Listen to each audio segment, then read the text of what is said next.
Да, таңғы эфир.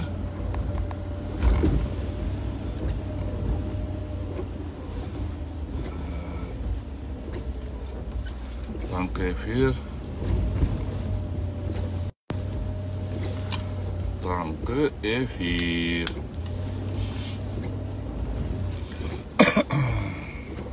Жақсылы бұл атау айтып қойыңыздар, достар. Да, келісті Әділет Жылқыбаев. Салам алейкум, Әділет. Бөлішіп қойыңыздар. Бөлішіп қойыңыздар. 5 кişi girdi. Дағы бөлішіп қойыңыздар. Чыдамсыз чыдабағандар, силебейсің дегендер. Сілерге салы беріле, чағары бар біле, кетіп қалғылач. Бұл эфирге кірбей. Жақпай атса, ұппағыл қарабағыла. Қалты кішірді. Дағы бөлішіп қойыңыздар. Сұраныш бөлішіп қойыңыздар. Сонда көрік кіші керет. Эфир 11 kişi girdi. 11 kişi girdi. Keçkin görünmeydi çöpte 11 kişi. Barçın tuktur bayağı salaması mı? Bölüşüp koyunuzlar. Bölüşüp koyunuzlar. Tаңғы эфир. Hasan Nagaybayev. Salam aleykum Hasan. Koyumuzlar. Тоқтоқан, саламатсыз ба? Қандайсыз Тоқтоқан Адинаева? Саламатсыздар ба? Азамат, ассаламу алейкум. Қандайсыңдар, жақсысыңдар ба? Аман есенсіңдер ба? 21 кіші келді. Саламатсыз ба? Таңғы эфир. Венера Қызылақа, саламатсыз ба, Венера? Нияз Түменбаев. Салам алейкум, Нияз. Қандайсыңар, жақсы ба? Барыңарды ұшы бірінші қыш күні менен құттықтаймын. Бірінші қыш күні мұндай қар нөшөрлеп жауатқаны абдан соным болып атат.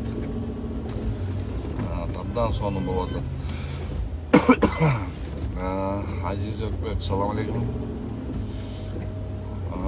Эме, урматтуу достор, уже көп деле эфирди кармабайлы, убактымда тар, анткени азыр процесске бартам.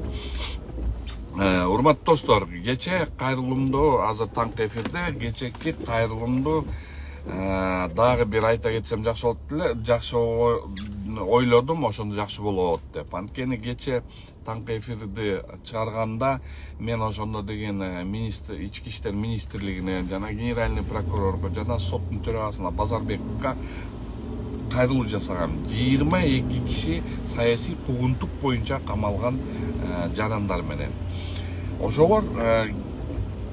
Ошолор бүгүнкү күнгө кече күнгө чейин абдан мындай сурактар жүрбөптүр, беттештирүүлөр жүрүлбөптүр. Муну төргө амалдар жүрбөптүр да.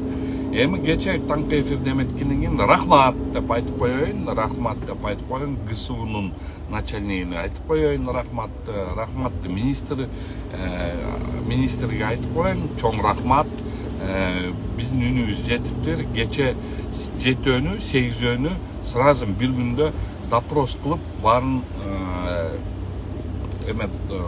барын допрос кылып аттырсыңар. Рахмат анга, чоң рахмат. Үнүбүздү уктуңар. Адвокаттардын үнүн уктуңар. Чоң рахмат силерге. Эми кече ошолорду сурагандар баары жакшы түшүндүрмөлөр берип алат. Түшүндүрмөлөрдү берип атты, айтып атты. Бирок беттештирүү амалдары өткөн жок. Эмнеге өткөн жок? Анткени беттештирүү амалдары өтө албайт. Анткени деген кылмыш иштин жагдайлары жок. Ошондуктан кайрылайын, урматтуу министр внутренних дел, улан иним. Кайрылайын, урматтуу генеральный прокурор Курманкул Токтуралиевич, урматтуу Замир Курамаевич, жогорку соттун төрагасы. Биз барыбыз тең юристпиз. кылмыш жагдайларды болуш деп туруп кылмыш деп эсептеш үчүн бул деген 4 признак керек. Бул объект объективная сторона, субъект субъективная сторона. 4 признактан бирөөсү болбой калса, бул уже кылмыш иши деп болбойт. Иш кыскарат. Эми кече мына жакшы эмелер өтүп атат. Тергөөлөр иштеп атат. Кечетен бери рахмат анга уланыным. Бирок бир айтып кете турган нерсе. Ошол допрос кылып бирөөндө кылмыш иши бар экенин, ал ишинде кылмыш орну алган деген бир да жагдай табылган жок. Бир жагдай табылбаса, азыр алып туруп ушул ишти кыскартышыңар керек. Урматтуу Курбанкулов Токторалиевич, өңгөчөсү Абай иним көзөмөлдөнү, Главное следственное управление көзөмөлдөнү силердин функцияңыз, сиздин функцияңыз. Эмнеге сиздин функцияңыз? Анткени деген Генеральная прокуратура бул деген мыйзамды туура колдонуу деген силердин өзүңөрдүн основной задачаңар да. Ошол задачаңарды аткаргыла. Көзөмөлгө салгыла. 22 кишинин арасынан бирөөндө да кылмыш куралы жок. Ошондуктан төргөчүлөргө өзүңөр көзөмөлдөп коюңуздар. Төргөчүлөрдү өзүңөр ишти карап коюңуздар. Мен оюмча силер даже ишти караган эмессиңер, бирок эми карап көрүңүздөр. Ар бир иште кылмыш курамы жок. Кылмыш курамы жок болгон соң, силер мыйзамды сакташыңар керек. Адамдын конституциялык укуктарын сакташыңар керек. Ош жерде 21 ай 10 күндөн бери кармаганыңарга кечирим сурап, мейли алар деле мындай туура эле жүргөн кишилер, алар деле силерди туура эмес деп ойлобойт. Мейли дейт, эми кылмыш иштер жүрүп атты, силер мыйзамдаштырдыңар да. Ошондуктан кылмыш ишинде кылмыш курамы жок болгон соң, иштерди кыскартып, баш коргоо чараларын бардын тең силер деген ошону мажбурсуңар жасаганга. Силерден жасашыңар керек деп суранган жокмун. Силер ошону ошол кылмыш ишинде кылмыш курамы жок болгон соң, силер айла жоктугунан силер деген ишти кыскартууга мажбурсуңар. Ошону азыр бүгүндөн калбай, эртеңден калбай, ошону кыскартып бериңиздер. Анткени булардын да артында үй бүлөлөрү бар, бала чакалары бар. Жакта убакыт эмеси, мына Асия же Журабаева же Гүлнара же алардын дагы мындай эмеси бар да. Аял зат киши уже возрасты 71-ге киши келген. Ар бирөөбүздүн ата-энебиз бар, ошо ата-энелерибизди камап койсо, балдары сыздап олтурбайт да. Бул ошон үчүн дагы бир ошону жакшы карап коюңуздар. Андан тышкары дагы айтып кете турган нерсе, мен азыр бир ишке катышмай болдум. Ошол жерде баягы эле Кубанычбек Жумалиев менен Роза Аманова граждандык ишти өзүнүн, мен оюмча, өзүнүн достчулугу менен, достору менен же мындай өзүнүн мындай акчасын күчү мененби бир энеси менен баласын камап койду. Ошондуктан ошол ишти дагы мен 4-түндө чыгам, 4-түндө чоң эфир менен чыгам. Ошол жерде кылмыш курамы жок, аякта граждандык иштер, ошо граждандык иштерди эмне себептен кылмыш иши кылдыңар деп туруп, мен ошону дагы айтып чыгам. Эми тиякта дагы менин бир коллегам бар экен, ал да ушундай Facebook'tu жакшы көрөт, мендей эле. Бирок мен ойлойм, аякта чындык менин клиенттеримдин артында. Ошон үчүн урматтуу Ички иштер министрлиги, урматтуу генеральный прокурор, генеральный прокуратура, урматтуу сот системасынын төрагасы, жогорку соттун төрагасы. Балкимдир токтоторбуз. Балкимдир токтоторсуңар. Аша чаап кетип атасыңар. Граждандык иштерди кылмыш иш кылып атасыңар. Мыйзамдуу иштерди мыйзамсыз кылып атасыңар. Туура нукка түшкүлөчү, сураныч силерде. Эмне эле болуп атасыңар? Элди да ойлобойсуңар. Ошол элдин артында дагы элдер турат да.